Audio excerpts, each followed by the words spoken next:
What's going on, everybody? Welcome back to another episode of the Dog Pound Discussions. Actually, before I even do that, I got to throw this out here because I know we're Browns fans here, and I know what you're thinking. You're saying, holy shit, he got Joel Bitonio on for an interview. How did that happen?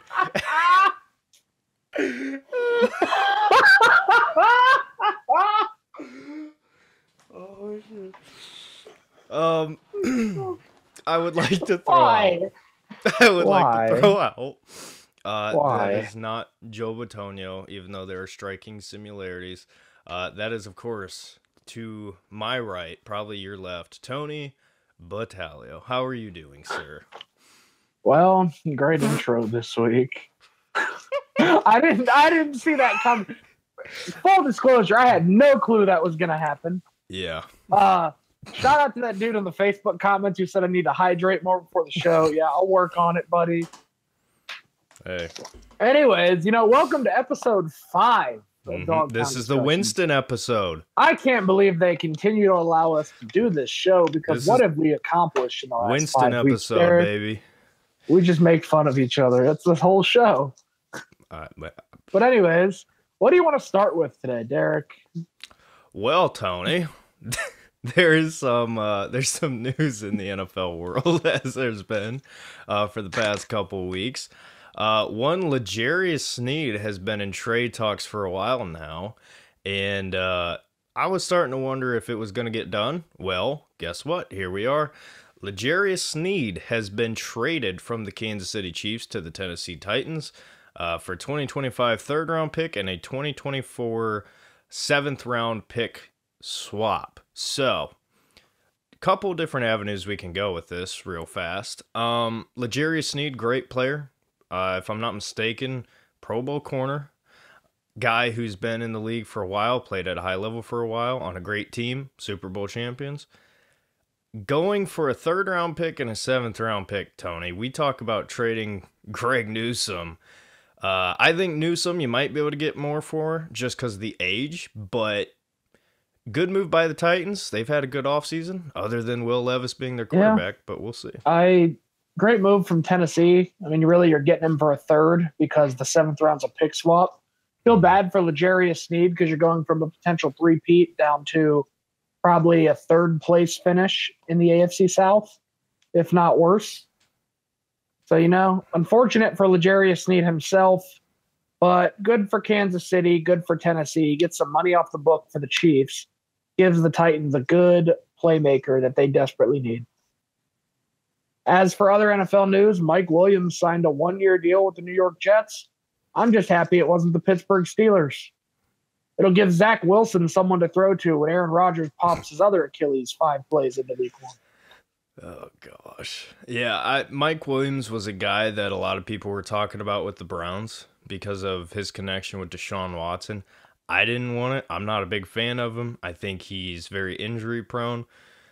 But to the point you just said, I didn't want him to go to Pittsburgh either because that's the type of guy that goes to Pittsburgh, stays healthy, and has a fantastic year. But signing a 1-year deal, $15 million. $15 million for a guy That's insane. It has not been healthy. Absolutely crazy. And speaking of health issues, one Ohio State Buckeye who sat out there on the open market, kind of a little bit confusing despite some of his problems. Chase Young has finally been signed. 1-year deal with the New York Jets, so he's joining the Saints defensive line with Cameron Jordan.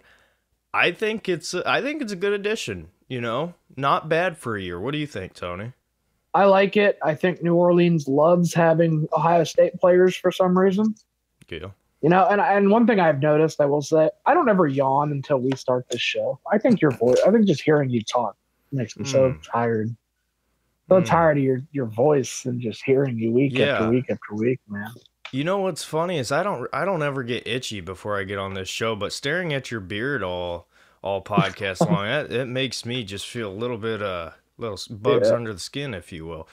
I think you're just jealous you can't grow a beard this nice. Hey, I'd rather not be able to grow one at all than keep it long and lengthy like that one. Anyways, that's the only thing long and lengthy for you. The Steelers are Could say the in. same for you. Oh, really? You want to bring? Never mind. We're not going there. Brandon Ayuk is in the NFL rumor mill. I hope, Jacob, I hope you're enjoying this. This is what you've done here. Welcome to the show. Brandon Ayuk is in trade talks, allegedly. I don't know how much I believe it. We'll see. I know the 49ers have had just an unreal ability to sign players and bring players on despite the cap. They're one of the teams that people were like, oh, salary cap's fake. But regardless, I've heard rumors with Ayuk.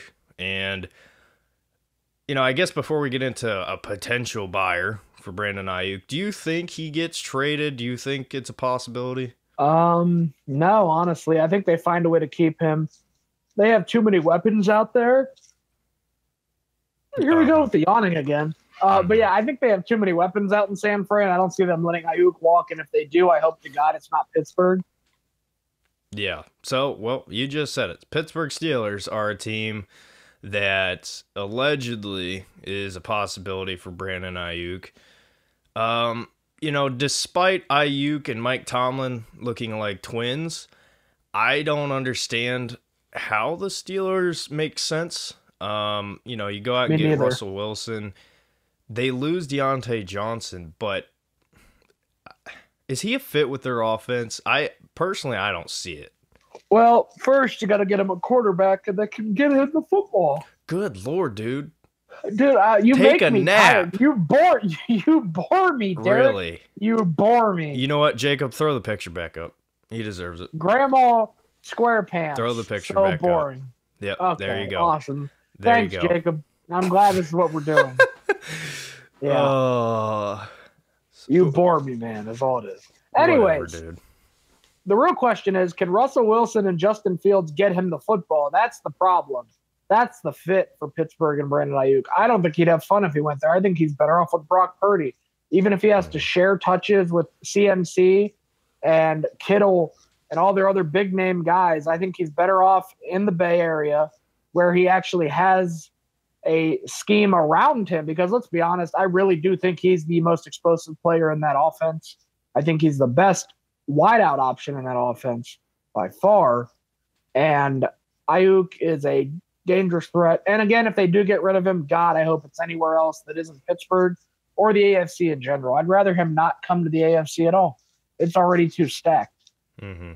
One team off topic, well, I guess it's on topic, but one team that should absolutely be calling about him if he is on the open market is the Patriots. I think the Patriots, the Cardinals need to be all over Ayuk, all over T. Higgins. Like, I don't know. I mean, the Chargers have you out there at receiver. It's going to look like, I wish I sent Jacob that picture of you and Tino playing receiver. You are lucky on that one, buddy. Maybe next week. Yeah, maybe next week that one slides up. But, like, there's some teams that are in desperate need of receiver, and I could see a trade getting done, but I agree with you. I think Ayuk should end up staying with the 49ers. It's best for them. And honestly, I agree. I think it's best for him. Moving on, there's some Cleveland Browns news to cover here. The Browns have been a little bit busy this week, surprisingly for me. Why don't you kick us off here with some of the stuff the Browns got done? The Browns got a couple more reinforcements throughout the team, especially in the running back room, which is very much needed. Dante Foreman is now a Cleveland Brown. Potentially will possibly share return duties with Nyheim Hines. It's very possible. Unlikely, but, we obviously didn't have the whole Jakeem Grant thing didn't work out. So now it's like Jakeem Grant. Pause. But Jakeem Grant. So, maybe try out Foreman and Hines both back there for punt and kick. Hines had 109 carries last year, and he ran for a little over nearly 4 yards a carry. I don't want to discredit him and say a little bit over three because it was about 4 yards a carry. He had 4 touchdowns. He had 77 receiving yards and a receiving touchdown as well. He's a formidable option. He's a good depth piece, especially with Nick Chubb still recovering. And as previously mentioned, we have Nyheim Hines still. We also have Jerome Ford. But as far as the running back room and what it's looking like, I think that Ford's going to get the bulk of the carries, and Chubb's still going to have the impact. Maybe not as much of an impact as he's used to, but still a little bit of an impact. We'll probably see Hines in the return game more, maybe Foreman for more returns, maybe some passing downs. Hines can also catch out of the backfield, so can Ford. We have a plethora of running backs, and I like it because we clearly need depth. Just like I like the fact that we're signing all these quarterbacks because of all the injuries we had last year. We're making sure we're stocked up. As for other Browns news around the league, Jerry Jeudy got paid. So what is your thoughts on bringing in D'Onta Foreman, and what is your thoughts on the new Jerry Jeudy extension? Yeah, so with D'Onta Foreman, I'm going to keep bringing it up. I know him as the man who cost me from winning $800. Am I still bitter? A little bit, yeah. But it could be worse. You could bet on over 0.5 receptions for Harrison Bryant. Could be worse. You could bet $50 on Keno. Yeah.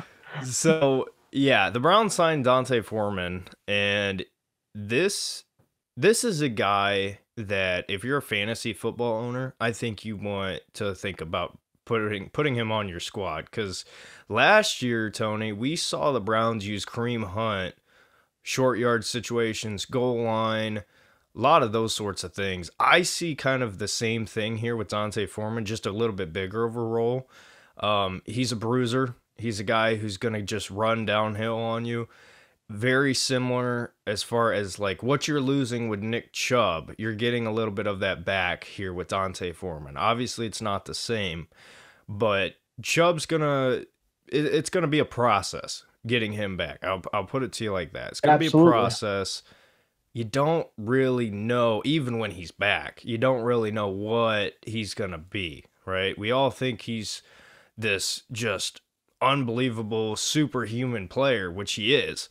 But injuries are a real thing. And some of those guys, Superman himself, Cam Newton, fell apart after injuries.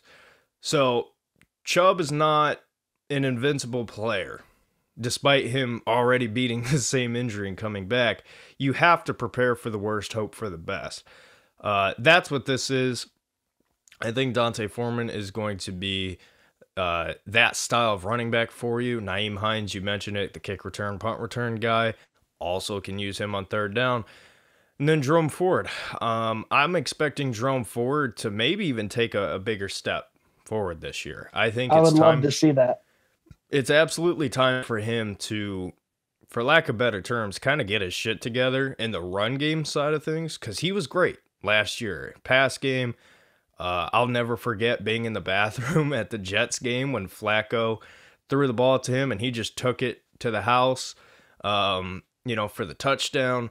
Jerome Ford was nice for the Browns, but he needs the style. He needs to become a running back. Right now, he's kind of Nyheim Hines to be made, is kind of how I view it. Yeah. Now, Tony, before I get to Jerry Jeudy, I want to bring up this point real fast. With the Browns signing D'Onta Foreman, that's now 3 running backs after, not even counting Nick Chubb. So with Chubb, you got 4 running backs there. I can't see the Browns keeping 4 running backs. And also, heading into the draft, I thought running back was going to be a spot they address. Now, it's kind of looking, a little bit questionable. But I will throw this out here real fast. I think next year's running back class is better because you got the Ollie Gordons of the world, Trevion Henderson, Quinshon Judkins, Donovan Edwards. So there are, in my opinion, better running backs in next year's class as far as depth goes. So I don't think the Browns maybe want to draft a running back this year, but do you think we carry 4 running backs on the roster? No, honestly, I think Foreman if anything, he might be the casualty. He may just be a camp body. Maybe we're wrong about what kind of role we think he's going to play this season. But you never know at the same time. And like I said, injuries happen. One of these guys could get hurt, and all of a sudden you're back down to 3 running backs. Chubb's recovery could be delayed, and you have 3 running backs. So I'm okay with carrying them as long as it's humanly possible heading into the season, just like I'm okay with potentially carrying 4 quarterbacks as well, regardless of what DTR's future on this roster looks like because of the signing of Tyler Huntley. But yeah, I love having bodies. Depth is the most important thing in the NFL, any sport. You got to have bodies that can come in and play. And I think we learned a lot from last season. We are loading up on NFL caliber players who can step in and play if needed. Mm-hmm. Yeah, no, I agree. I can't see Foreman being the guy that they move on from. I would more so see it maybe being Hines. I can't see them doing anything with Ford, but I don't know. It's kind of a weird situation.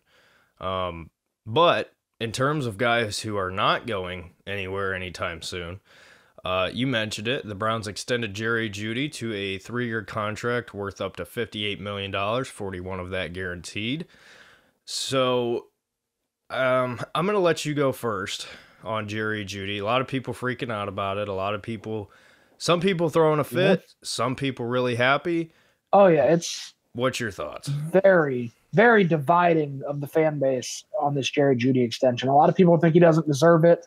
I am in the minority here. I think he definitely deserves it. I think he's a great wide receiver, and I think he's going to break out in Cleveland with either Deshaun Watson or Jameis Winston, depending on how Deshaun plays and stays healthy. Now, Jeudy, dynamic playmaker, the perfect number 2 to Amari Cooper. You can't cover everybody. It's like playing with LeBron. You play with LeBron, you're going to play better because the floor is more wide open for you. Same thing with Jeudy in this situation. You play alongside Cooper and David Njoku, the field is more open. You will get open. You will get the football. You will show a lot of Browns fans and NFL fans in general that you did deserve the contract you got. I'm happy about it. I think it's a steal. I think it's one of those contracts that we look back on and we're like, wow, we got him for a great price in a couple of years when everyone else gets paid. But speaking of dividing the fan base, there is one Cleveland Browns re-signing that we have not mentioned. Cade York is back in Cleveland. Oh, well, before we do that, hold on Jeudy real fast. The numbers have come out on Jeudy. So I have it in front of me here real fast. So originally I had thought that the contract was including his 5th-year option. So he's going to be playing on a $3 million contract essentially this year because the Browns restructured, turned his 5th-year option essentially all into a signing bonus.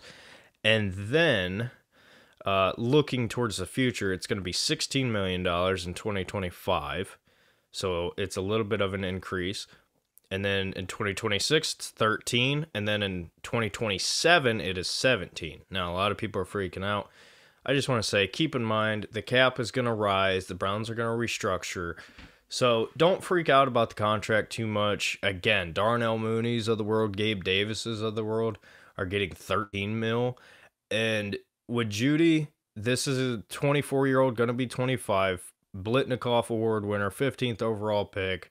A guy who ran a 4.45, and has it been great in Denver? No, but again, Brett Rippon, Russell Wilson, Drew Lock, Teddy Bridgewater, those were the guys he was with as far as quarterbacks go, and then obviously the coaches. They've gone through coaches, quarterbacks.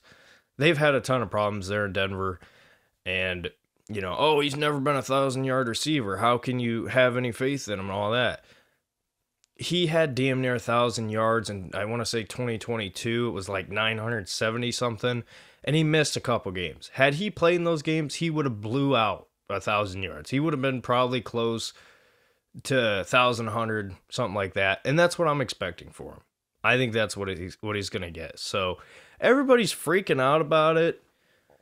I mean, it's just, it's stupid to me, and to the point you made, it's about what's around you. He's got a tight end who was playing like the best tight end in football towards the back half of last year. Mari Cooper, Elijah Moore's still there. Offensive line's pretty much in the same shape. So, everybody freaking out. I would just say be patient. I hate the trust Yep. AB shit, but I'm going to tell you that here.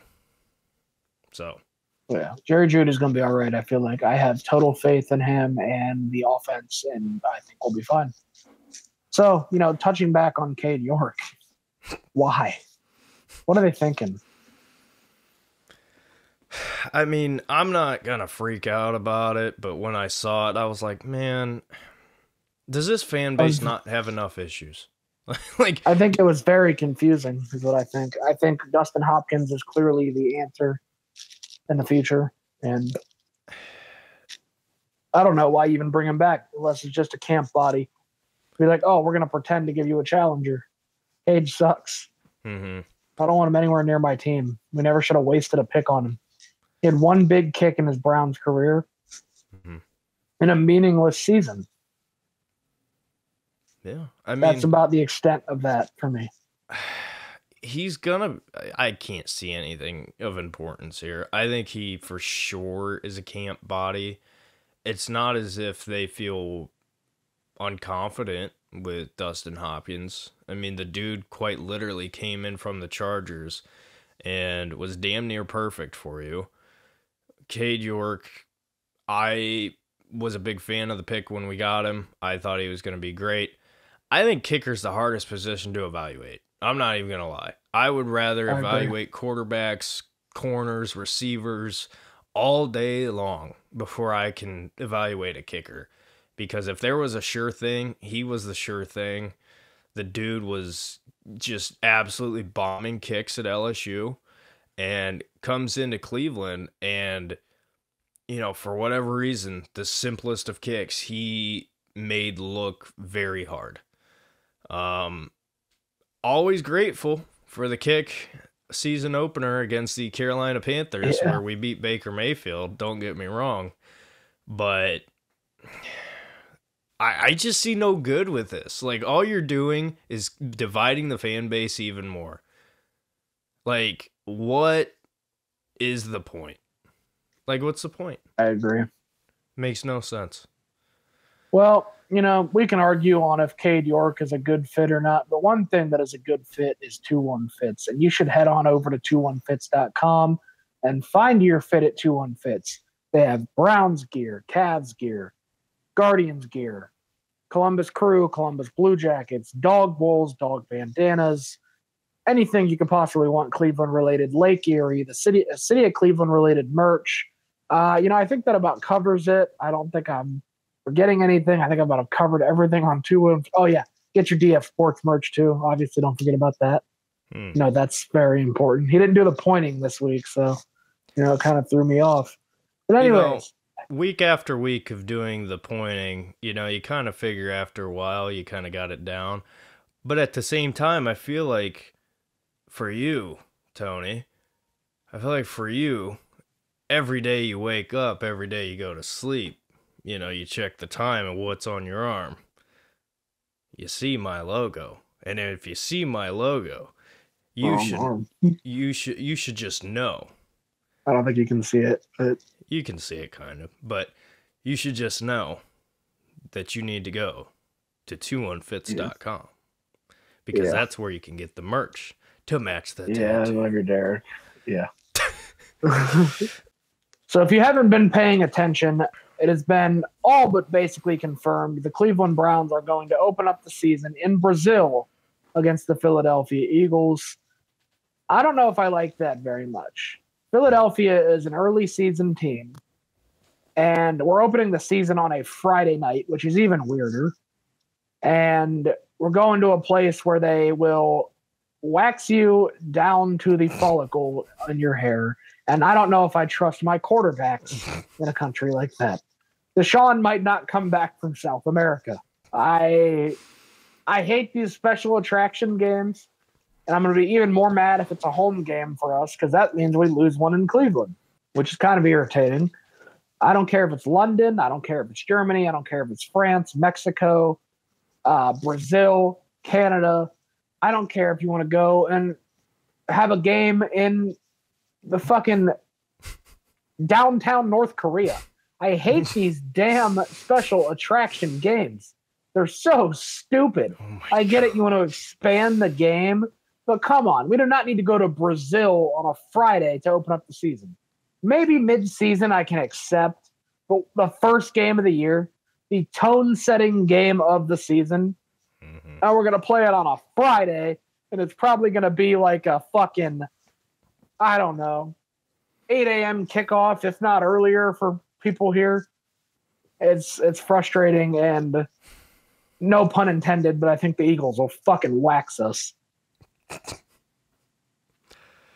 Well, so long story short here, I agree with you. I've seen a lot of people want this to happen. I don't get it whatsoever. I agree with you. Like, I don't hate the overseas and different country games. I just think it's fucking weird. Like, no disrespect, but like, don't they fucking like soccer for a reason? Like, with all due respect. I'm fucking old, Derek. I don't want to get up at 6 a.m. for a fucking NFL kickoff. Like, well, I mean, it's just like, I don't know, bad example, but you know, a lot of you maybe won't get it. But for me and Tony on occasion, like with the WWE, they've been going and doing Saudi Arabia and Puerto Rico and Australia. And it's like, you know, is that something you can watch back? Yeah. But it's like, you want to, if you're going to watch it live. And it just makes it so difficult. And do I like getting up early or not getting up early, but being up and having football on early? Yeah. Do I want that to be my team? Hell no. Absolutely not. Because that's what I want. I want to fucking sit down on my couch with a bowl of fucking cereal and have my whole day ruined by 10 a.m. because fucking Deshaun Watson probably throws 3 picks or some other dumb shit, or we can't stop the fucking tush push. Like, that's what I want. I want my whole fucking weekend, my whole day just ruined by 10 a.m. flat. Tush push. Also the...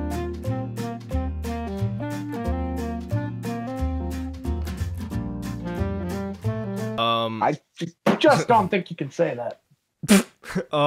Anyway, so as far as the football side of things and the X's and O's on the field, you know, you're completely right. The Eagles last year, towards the back half, everybody was like, oh, they're frauds. They're not great. You know, they're not the team that they should be.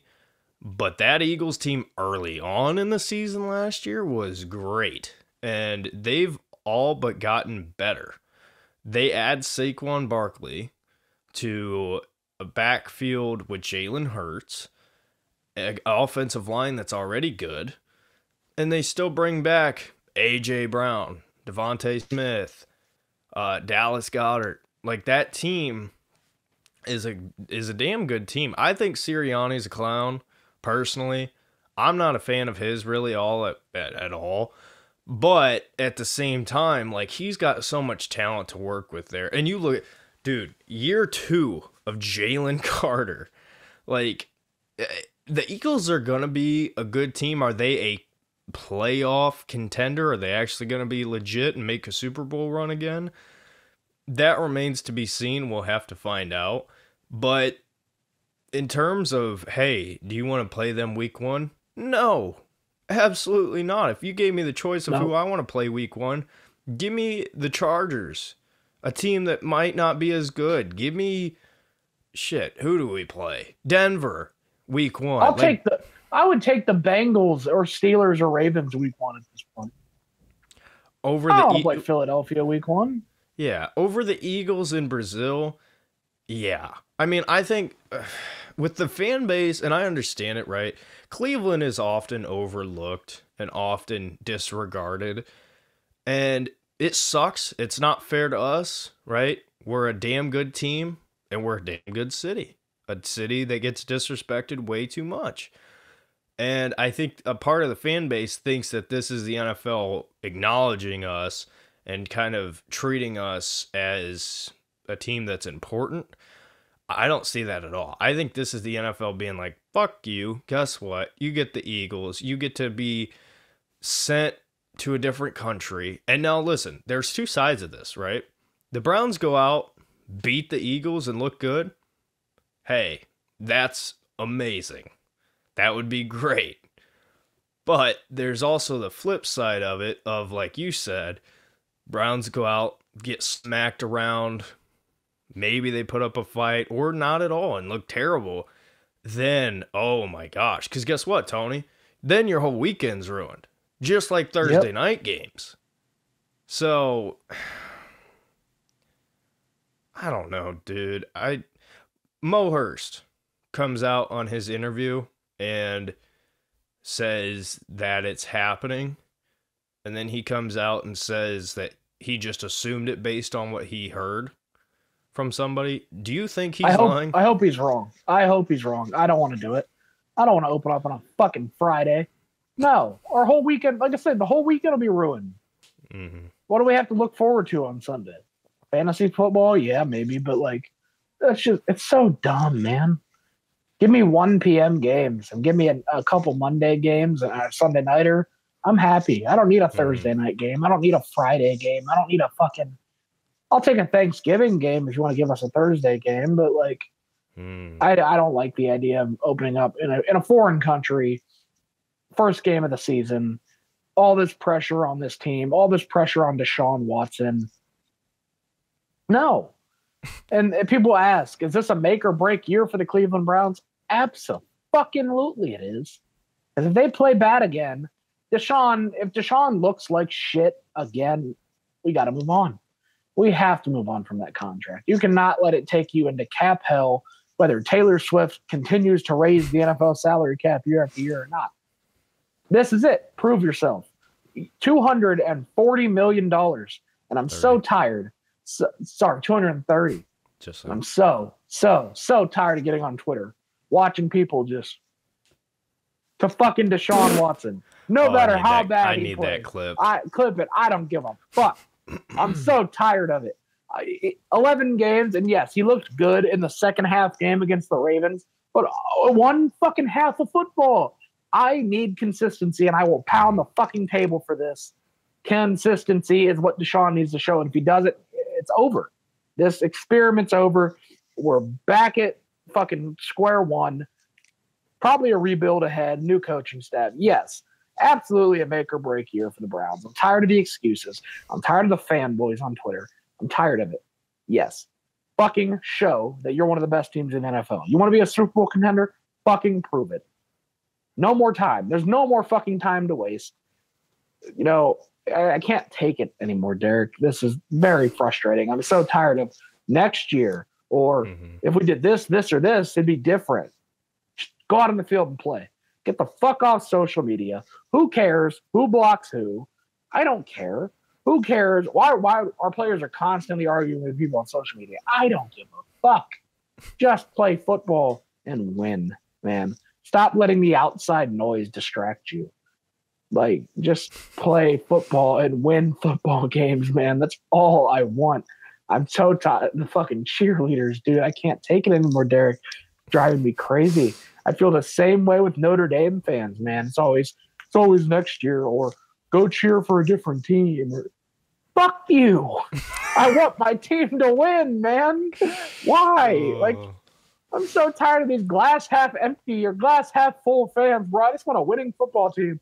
I don't care if Deshaun's out doing freaky shit off the field, as long as he gets on the field and fucking plays like a real quarterback. Oh my gosh. Well, what are your thoughts on this, Derek? Shout out to you for having my style emotional rant there. Love it. What I will say is this: is it a make or break year for the Browns? Hell yeah, absolutely. Like, expand on your point, the Browns have been a team that since who knows how long, you've been acquiring picks, right? Then John Dorsey takes over.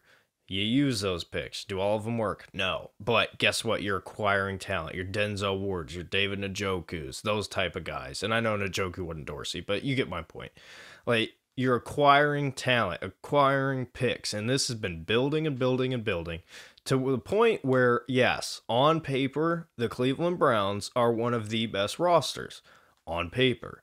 But we've had this on paper conversation for many, many years in a row. Now, last year, it was a unique situation to where the team went 11-6, still performed. That's a good season. 11-6 is a damn good season. With all the injuries we had, yes, great season.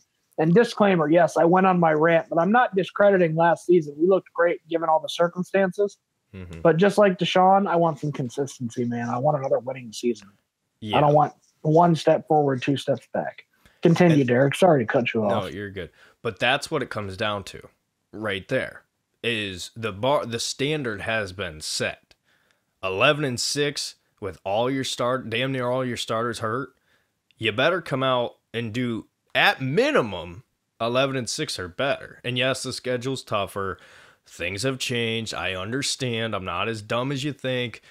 But, for the Browns next year, everybody for the most part is coming back healthy.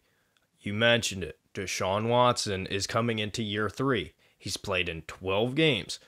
6 his first year because of suspension. 6 this last year because of injury.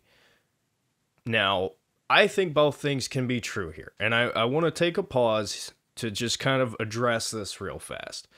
You have a portion of people who are the Deshaun Watson is a top 3 quarterback. He's great. He's awesome. He's amazing. You have those sorts of people.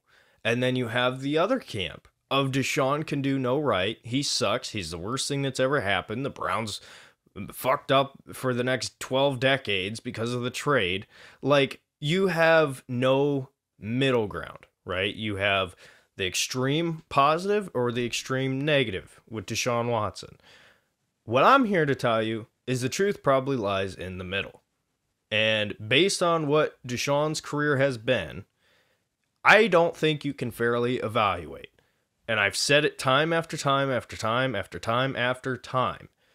Before we can have a conversation on if Deshaun Watson is the guy, is your franchise quarterback, he has to play on the field. And you said it, consistency. What does consistency mean? That means I need to see Deshaun Watson for the Cleveland Browns in the span of one season play a minimum of 14, 15 games. Minimum. Absolute bare minimum. I need him to be on the field. I need to see what you have in him. Because for the people who say he sucks and he's never been, or he will never be good and it's the worst thing to ever happen, I say that to you. Fair enough. Has it been great so far? No, you're right. But at the same time, I don't think you can fairly evaluate his time here because he hasn't had a whole lot of time as far as on the field.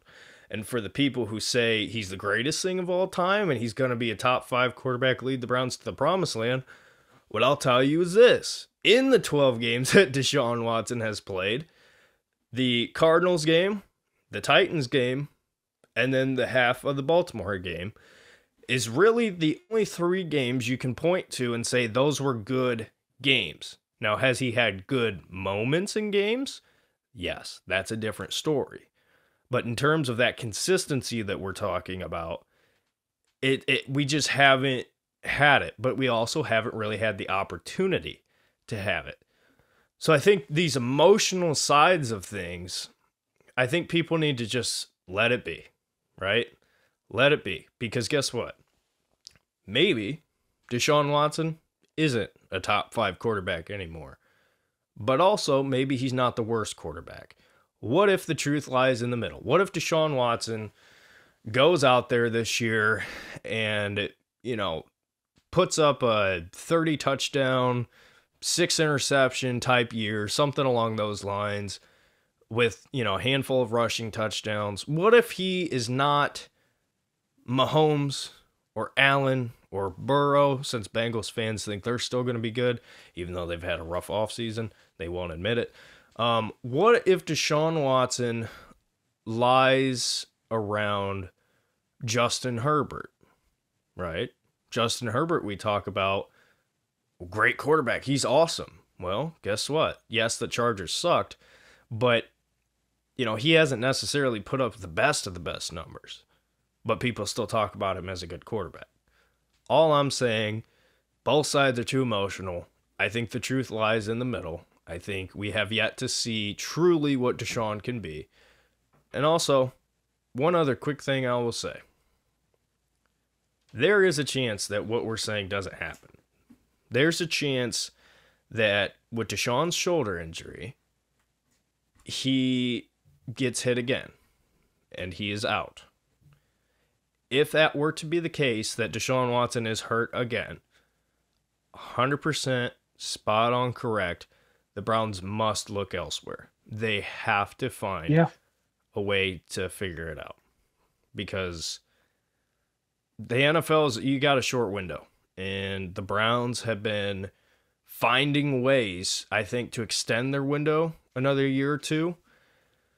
But I'm not going to sit here and wait around on Deshaun Watson to try to be healthy. Like, that's just not something I'm willing to do. So I agree. Yeah. But anything about that you want to address? No, I think I kind of got my rant out of the way. Let's move to a much more positive segment, and we are back with our 5th edition of Honky of the Week. Derek, if you'd like to take it away, who is our 5th winner of the Honky of the Week award? So our winner this week, in my opinion, is one of the worst honkies to ever exist, at least in the span of football. That is one J.J. McCarthy, the man who has been deemed as a top 5 quarterback, a man who is looked at as a great prospect for the NFL, despite rarely throwing the football at the University of Michigan, despite Blake Corum and Donovan Edwards carrying his sorry ass up and down the field every single week, and despite a man who had a horrendous NFL combine and still was talked about as, oh, he had a great showing and he's rising up draft boards. Tony, I'm here to tell you and the people at home, this whole J.J. McCarthy hype needs to be studied for years to come, because I have never seen a quarterback more mid get so much hype. Trey Lance was better coming out. Zach Wilson better was coming out. You're just mad. You're just mad. That's all it is. Prove me wrong. You're angry. Prove me wrong. You're mad because he beat Ohio State. You're mad because he won the national title. I'm not mad at all. Prove me wrong. You're mad because he's better than Kyle McCord. No, I'll agree with you on that. J.J. McCarthy has much more talent than Kyle McCord ever even dreamed of. But in terms of NFL, give me legitimate reasons. I beg somebody at home. Comments, whatever, Tony, if you have a reason, give me one reason why J.J. McCarthy will be a good NFL quarterback. I guarantee you there are none. What? He's athletic? Cool. I mean, the same throw that Zach Wilson made at his pro day. Oh my gosh, J.J. McCarthy is a top 5 quarterback. How? You want me to go out in my shorts and throw for you? I can look like an NFL quarterback too. I would like to see that. Like, it's so stupid to me. And I'd be saying this if he played for Ohio State. So don't think this is a Ohio State Michigan thing. No. J.J. McCarthy sucks. Like, legit, he's awful. And I think I've said it before on this podcast, I think, but I'll go on record if I haven't. The team that selects J.J. McCarthy, their head coach and their general manager will be fired by year 3 into him being a quarterback in the NFL. Yeah. I mean, I can agree with you on that. I don't think he's going to be anything special. I kind of love when Ohio State fans get upset. It feeds my ego. But I'm not upset as far as the Michigan thing. Like, if you want me to be mad at a player from Michigan, I'll be mad at Blake Corum. I'll be mad at Donovan Edwards, because those are the 2 guys that have beat us. It ain't JJ. What has JJ done against us? Except be average. Well, that'll be it for us tonight. today, whatever time you're watching this podcast. Join us next week for a little bit of spring football recap, and we are going to delve a little bit into the draft with the upcoming NFL draft starting in about a month. Fun time of the year. We're really at a dead period right now in the NFL season, so it's nice that draft season's gearing up and coming around the corner even more.